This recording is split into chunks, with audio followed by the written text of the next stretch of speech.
നമസ്കാരം. അതായത് ക്ഷമയെ പറ്റിയിട്ടാണ് ഞാൻ പറഞ്ഞത്.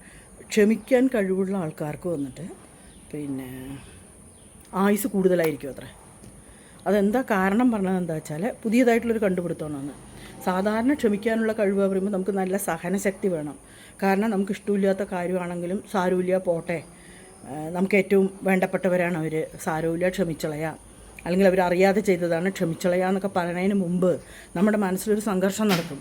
അത് ശരിയല്ല, എന്നാലും എങ്ങനെ ക്ഷമിക്കാൻ പറ്റുന്നൊക്കെ തോന്നുകയാണെങ്കിലും പിന്നീട് നമ്മൾ സാരമില്ല ക്ഷമിക്കാമെന്ന് വിചാരിക്കും. അങ്ങനെ ക്ഷമിക്കുമ്പോൾ എനിക്ക് തോന്നിയിട്ടില്ല, അപ്പോൾ നമുക്ക് ടെൻഷൻ കൂടും, BP കൂടും, എന്നിട്ടാണ് നമ്മൾ ക്ഷമിക്കാൻ നമ്മൾ തയ്യാറാവുക എന്നൊക്കെയല്ലേ തോന്നുക. പക്ഷെ അങ്ങനെ അല്ലാത്ര.